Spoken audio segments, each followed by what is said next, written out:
Les vraies voix Sud Radio, 17h-19h, Philippe Rossi. Avec Caroline Pilastre ce soir, Philippe Deveul, Jérôme Laverny à la direction le Tour de France et la 12e étape, c'est parti. Béarn Pyrénées Tourisme et Gîtes de France 64 présente. Sud Radio fait son Tour de France. L'étape du jour entre Briançon et l'Alpe d'Huez, c'est pas fini, Vincent Barthaud, on y est toujours. On assiste justement au sprint de Pogačar pour la 6 ou 7e place. Il vient juste de devancer Vingegaard ainsi que Eric Mas, le coureur de la Movistar, et puis Thomas, le coureur de l'équipe Ineos. On pourra dire aujourd'hui que Tadej Pogačar n'aura pas réussi à rebondir aujourd'hui sur cette étape, un parcours qui était fait pour lui, mais a priori il n'a pas encore récupéré de sa fatigue d'hier. Quant aux Français, le petit Bardet vient juste de franchir la ligne, il a perdu un petit peu de temps par rapport aux meilleurs, ce qui est encore pire pour le petit Gaudu de l'équipe FDJ Groupama, qui lui se retrouve un petit peu plus loin par rapport aux favoris.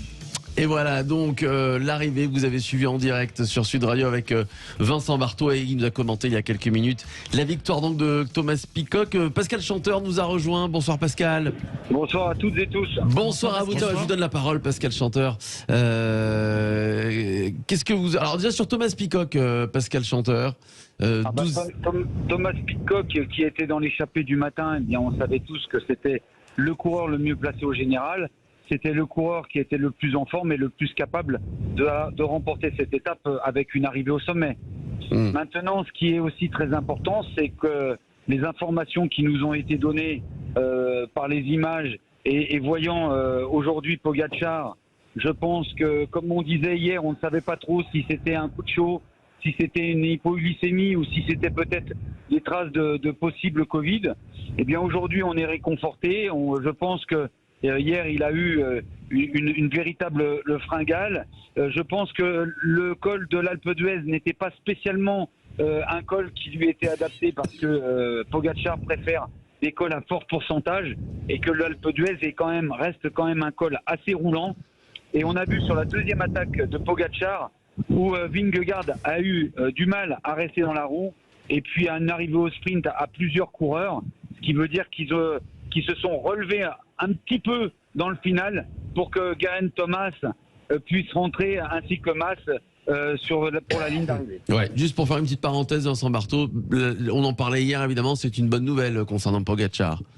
Oui, c'est une pour lui bonne nouvelle, surtout. mais vous savez, c'est pas toujours forcément évident de récupérer comme ça en une simple nuit.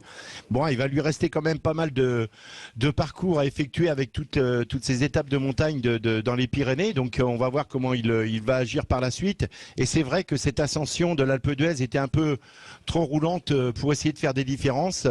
L'Alpe d'Huez, un col que je connais bien, puisque j'ai moi-même perdu mon maillot jaune. Ici en 84, et ça me rapporte des souvenirs qui sont... Non, je rigole. Oui, on avait bien compris. Je rigole, mais que c'est pas toujours évident. Mais oui, c'est un col qui est difficile, mais entre grands champions, c'est pas évident de faire des différences. Mais je crois qu'on va retrouver le grand Pogačar dans les jours qui suivent. Bon, très bien. Et évidemment, j'espère qu'on le retrouvera. Et avec vous, Vincent Barthaud et Pascal Chanteur. Tiens, Esteban Ragna sur cette 12e étape. Donc. Non, 12e étape, salut messieurs. On va dire un petit peu en dedans pour les Français, non? Bardet qui a été lâché.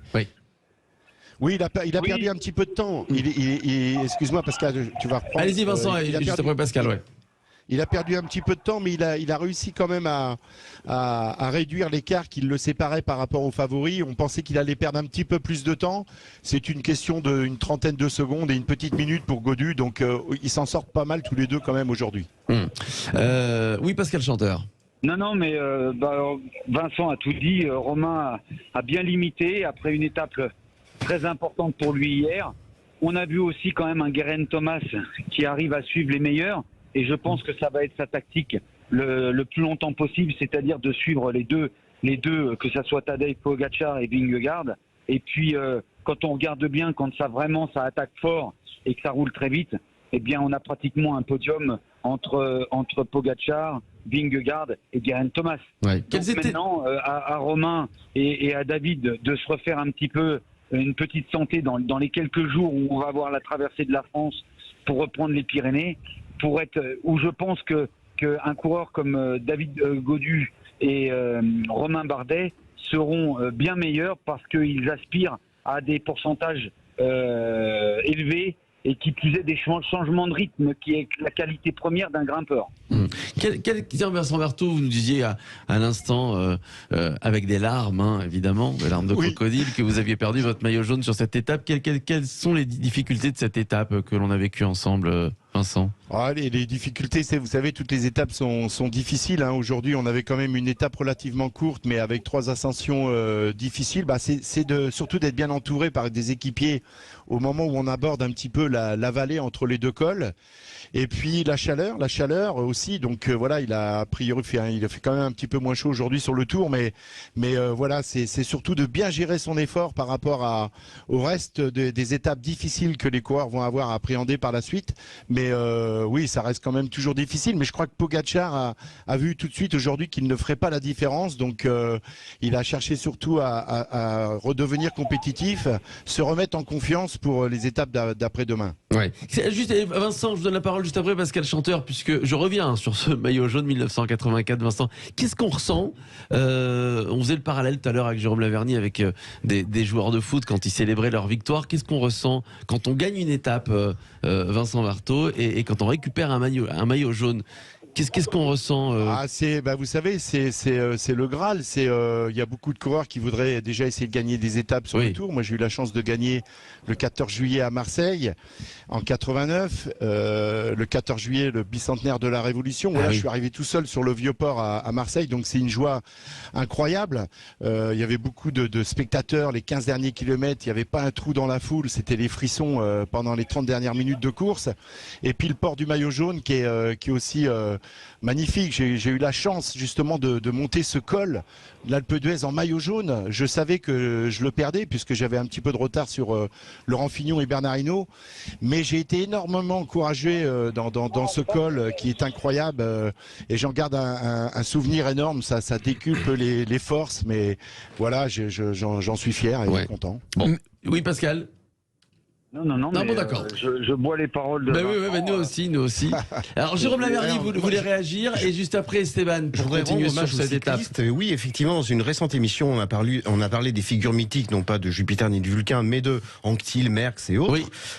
Et je trouve que les cyclistes, au moment de célébrer une victoire, aujourd'hui, comme hier, Anquetil, etc., le font de manière drôlement plus sympathique que certains, effectivement, footballeurs, parfois un petit peu agressifs, ou montrant leurs abdos. Alors c'est très bien les abdos, mais en fait je ne vois pas trop le rapport. Et moi je préfère la façon de certains font des grimaces ou des galipettes, si on parle des joueurs de foot. Je voudrais faire la sobriété des cyclistes. En fait. Oui, Vincent. Surtout si je peux me permettre, c'est Vincent. Si je peux me permettre, c'est vrai que c'est difficile pour un coureur cycliste de célébrer vraiment sa victoire, plus spécialement dans un grand tour, que ça soit le Tour d'Italie, le Giro, ou la Vuelta, le Tour d'Espagne ou le Tour de France. Parce que moi, quand j'ai gagné à Marseille, c'est vrai que je me suis pas couché à 4h du matin.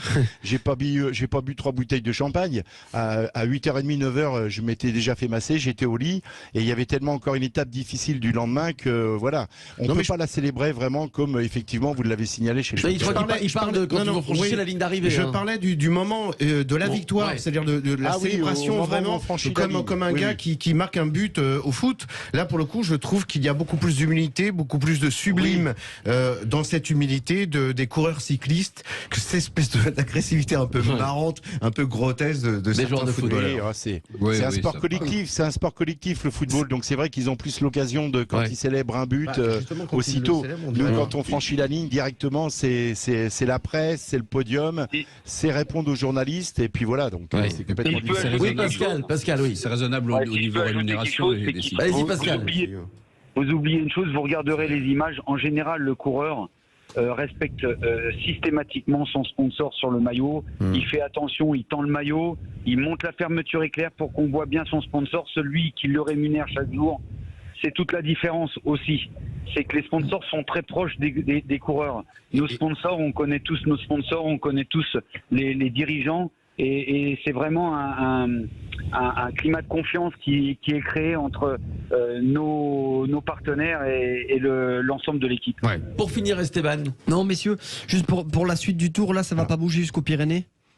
Non, alors moi je fais juste une petite parenthèse, je me dépêche. L'avantage qu'on a quand même en tant que coureur cycliste, quand on gagne une belle victoire du Tour de France, c'est qu'on embrasse la Miss au football. Oui, c'est vrai. Ils s'embrassent entre eux, hein, mais nous on embrasse. Ça fait partie de la motivation. Oui, bien sûr. Pascal Chanteur, pour répondre à la question d'Esteban. Excusez-moi, j'ai pas entendu. Non, je disais, pour demain, les Pyrénées. Oui. Là, jusqu'aux Pyrénées, ça va pas bouger. Mais écoutez, non, mais déjà, on sait pas trop ce qui va se passer parce que la chaleur va être importante. Maintenant, il faut aussi relativiser quand même les choses. On est l'été, c'est normal qu'il fasse chaud. Donc on va voir comment que ça va se passer. Mais normalement, oui, entre leaders, il va y avoir un statu quo. Je ne vois pas Pogačar ébranler le Tour de France sur les 3 étapes qui vont venir. Et puis je pense qu'il a besoin aussi de ses équipiers. Ses équipiers ont besoin de se refaire une petite santé avant d'attaquer les Pyrénées, où les Pyrénées seront quelque chose de primordial pour Pogačar pour tenter de déstabiliser Vingegaard et l'équipe Jumbo. Oui. Parce qu'aujourd'hui, on a quand même vu du Jumbo du début à la fin. Ouais. Merci à vous, messieurs, merci. Pascal Chanteur, qui était avec nous, Vincent Barthaud, ancien coureur, consultant Sud Radio. Merci et à demain. Sud Radio fait son tour de France. Avec Béarn Pyrénées Tourisme et Gîtes de France 64.